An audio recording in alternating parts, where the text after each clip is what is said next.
Welcome back to lesson 33. There is only God, and you are that.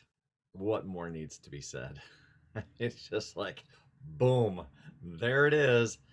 Holy cow. So let's dive in, shall we? So, the simple truth in the first paragraph at the bottom, there's only heaven. The simple truth is that there is only one, that there is only heaven, that there is only love, that there is only the perfect peace that passes all understanding, that keeps your hearts in mind. Further on down the paragraph that starts, therefore, beloved friends, it simply goes, there's only one thing, and you are that one. You are it, period. There is no separation, none. You are it. And it's really a profound understanding to settle into that space. And at first, it can be shocking. At first, it can send you into a space of non belief. At first, it can be such a shift that it might take a minute for it to settle in, right? At least it certainly did for me, right? The paragraph that starts in truth within the field of your soul, further on down, it goes on to say, I just highlighted this, the gift that is offered you, that by grace you might decide to see that the world of ever changing form means nothing. The world means nothing. In other words, the way I interpreted that is that anything that's going on outside of me, this ever revolving door, if you will, of people, places, things, everything, doesn't mean nothing in terms of who and what I am. That's it. I really do believe that you eventually let go of everything that's going outside of yourself and you rest in this knowing and understanding of who and what you are. And in there can be found tremendous, tremendous peace. Peace, right? The next paragraph, but the point simply is this: the way of knowing, there is a quiet decision to accept the truth that is always true, to surrender, to open the palms of the hands, and to release the tight grip on the value, the meaning of the rightness of the perceptions that you have made to veil reality. You are that reality. All things are that reality. In the next paragraph that starts the forms, I highlighted only the spell of the mind that believes itself to be the body creates suffering, creates doubt, and creates illusion. The next paragraph, wherever you are, then, in this very moment, you can only be where in truth I am. And it goes on to say, for indeed, in the way of knowing, what must come to be released is the mistaken perception that there is or has ever been a separate I.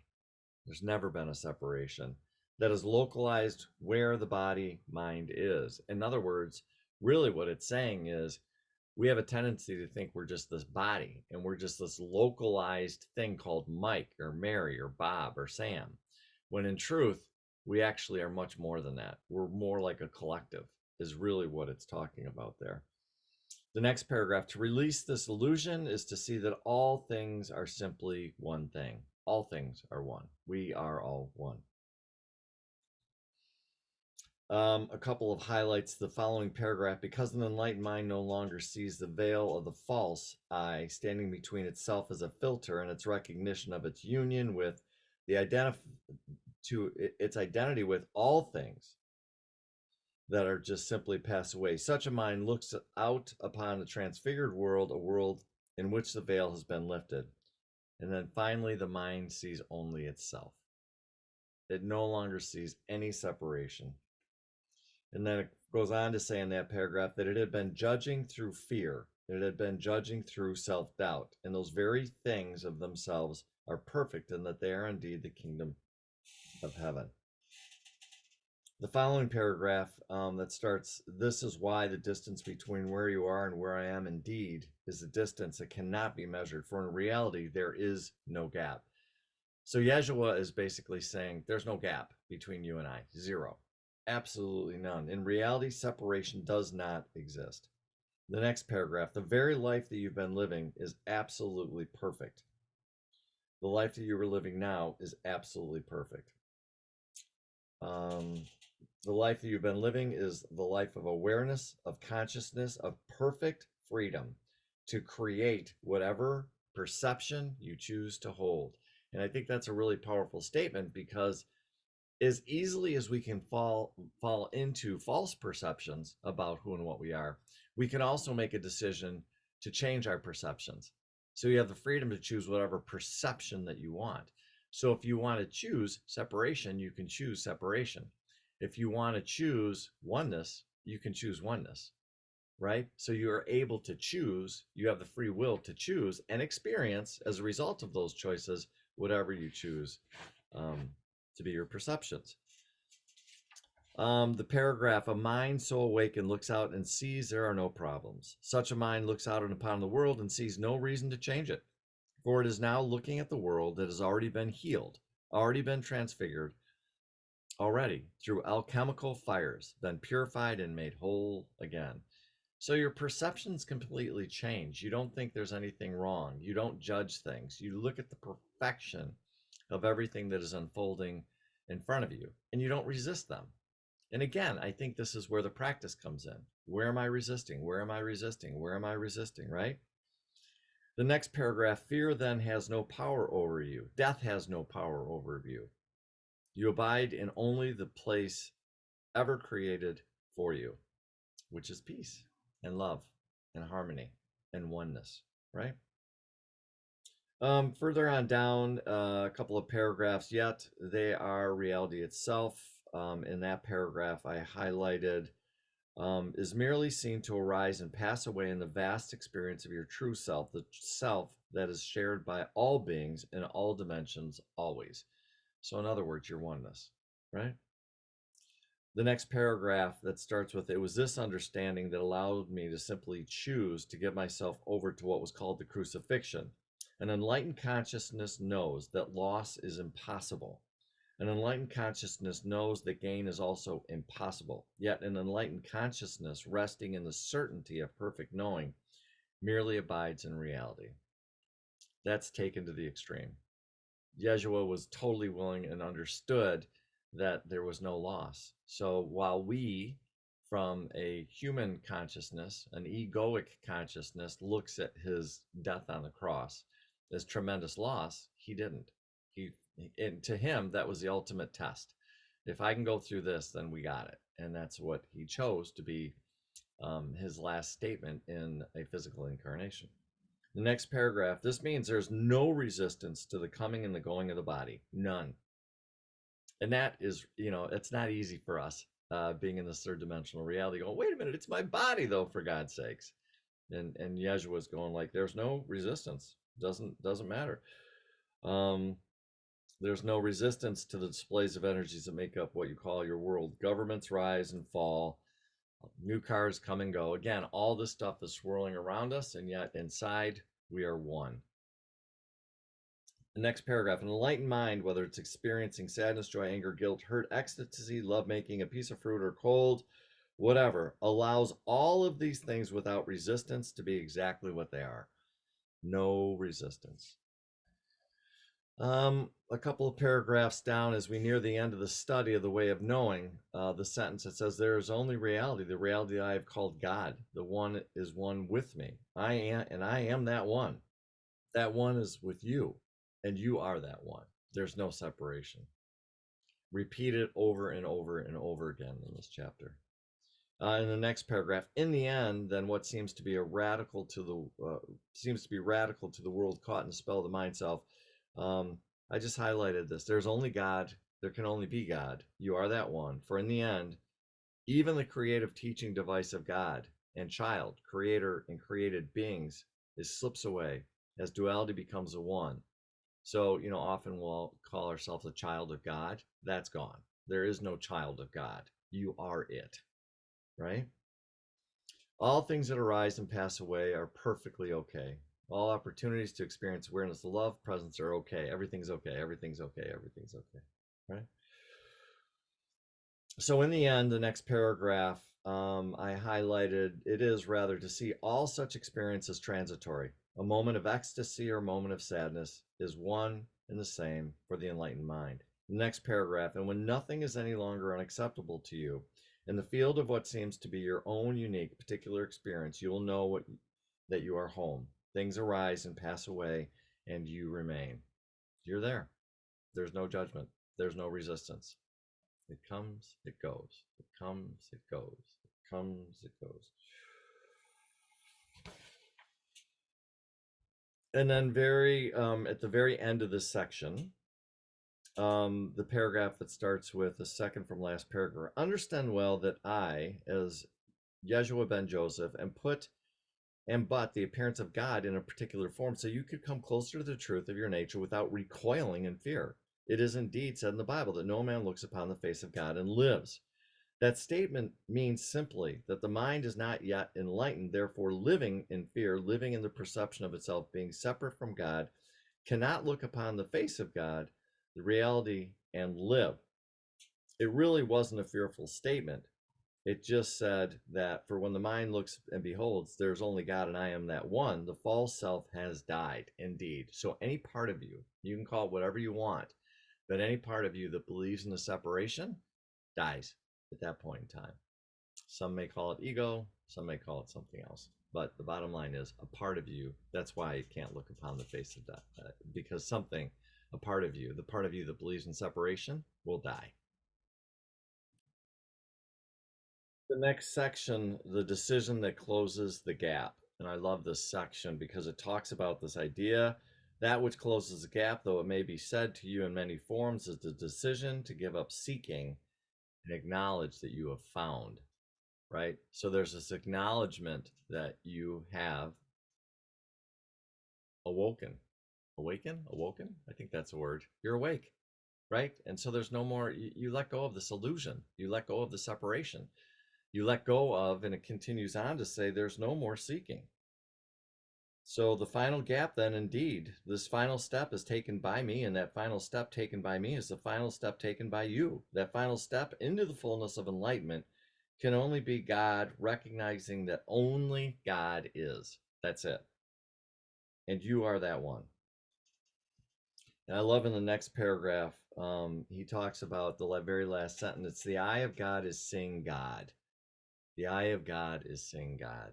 I think that's so beautiful. So when you finally look at yourself in the mirror and say, I am God, I see God, I see God, I see God.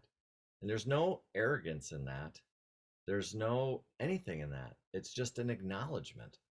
And it's done very humbly, very beautifully, where you just finally say, yes, I am that I am. I am that I am. I am that I am. And you surrender to that and you allow that to become a part of who and what you are.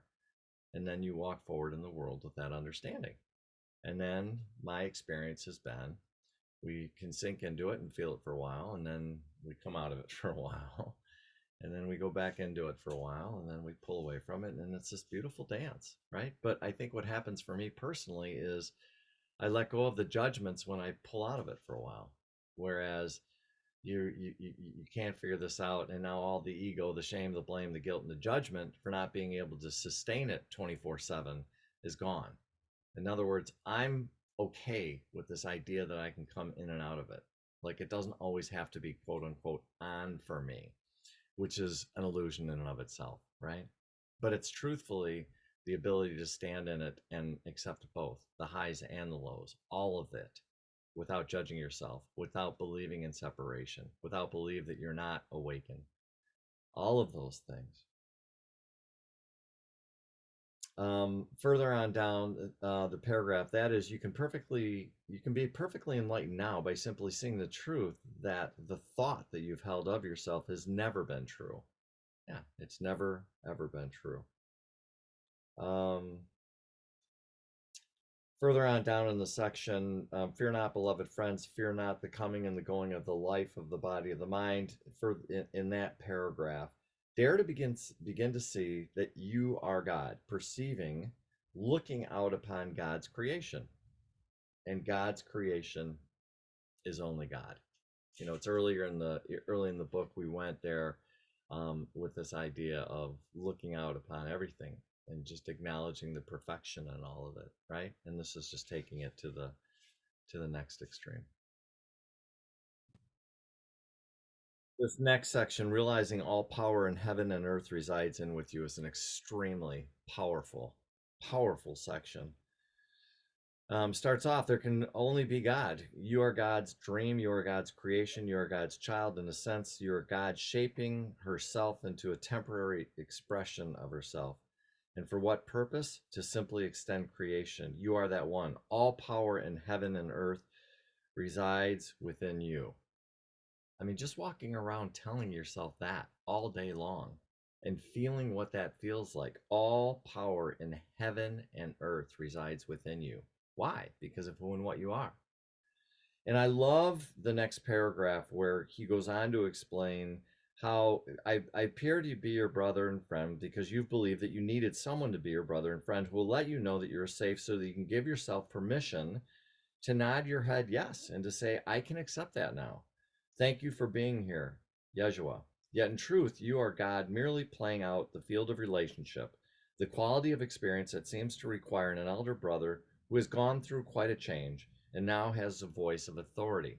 So, in a sense, Yeshua is saying it was just a little game where you decided to give me that authority, and like it's almost like it's okay. Like I'm okay with that for a moment. And then ultimately, though, you stand on your own 2 feet, right? You get your Christ legs, if you will, about you. Um, and I love the next paragraph. It's kind of like this humor thing comes through again when Yeshua says, and what gives such an authority if not the mind of God? For it takes one to know one.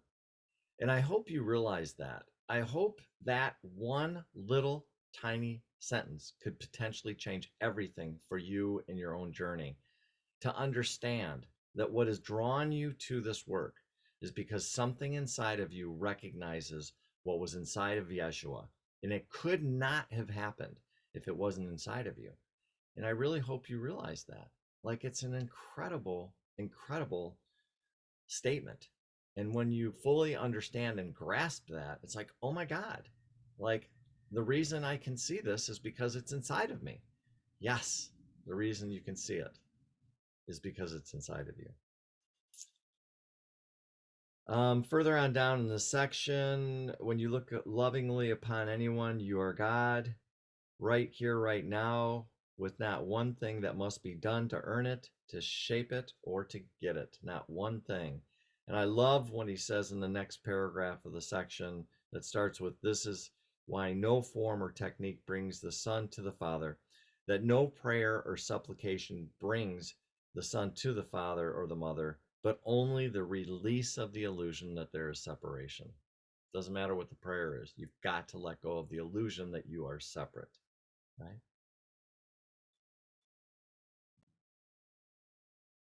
The next section, choosing to decree that only God exists. And I think for this section, it just keeps repeating the same thing over in so many different ways that we're making a decision with the full acknowledgement that only God exists. I love the little sentence here. I think this is just poetry. It's so beautiful. I am God and I love myself.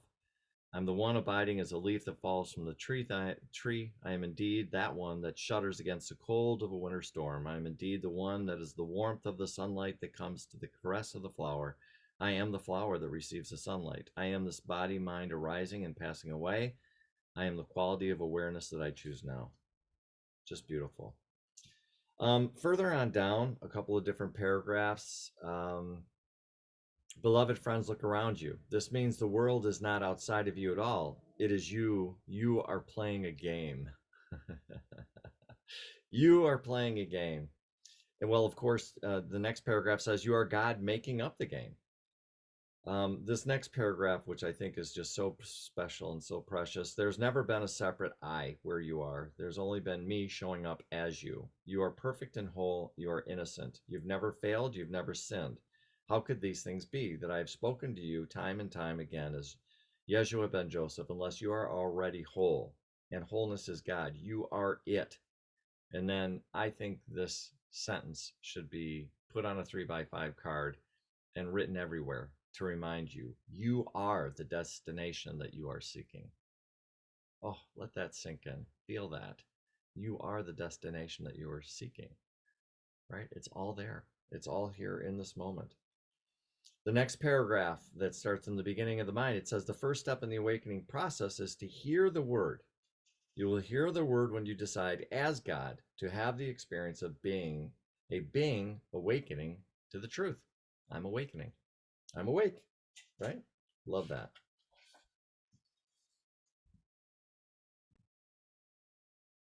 And in the final chapter, opening the door to the temple of heaven, in the second paragraph, I love this. It starts off, that says it must come back, it must come to bask in the light that flows. The final sentence, and that they have indeed been God, seeking God for the enjoyment of finding and knowing God again. So, in other words, the game, right? So I made an affirmation out of it. I said, I am God, seeking God for the enjoyment of finding and knowing God, right? And that says, well, great. The next paragraph, that is your challenge now. Would you be willing to simply be God? Why not just be God, right? Do you know what that requires? Absolutely nothing. It requires nothing, right? And but and this is what's so funny. The final sentence in that paragraph, the only practice is to be that which you are. You are the light of the world, with no judgments, no restrictions, no shame, blame, guilt, or anything, right? And the rest of the section really talks more and more about that. It goes back to the one question you should always be asking yourself: what do I truly want, right? Um, in a paragraph just below that, so the final and the greatest truth that can be told sounds like complete nonsense. And then there's a sentence: for the mind that is awakened to the reality of God allows all things, trusts all things, embraces all things, transcends all things, and sees the shimmering perfection literally showing up as all things. Goes on to say, you are perfectly free in every moment. Nothing can imprison God. There's only God. Again, the section is fairly long, and there's just more things about your God, your God, your God. There's a paragraph much further down that starts off, therefore, indeed, beloved friends, our love will be without ceasing. There's nothing above or below. There's nothing behind or ahead. You are indeed the one now. I think that was really powerful for me when I read it, because I've always had this feeling like, oh, Jesus is way up here. I can't do that. And Jesus is saying, I'm not way above you. We are equal. We are equal. We are equal because we are one.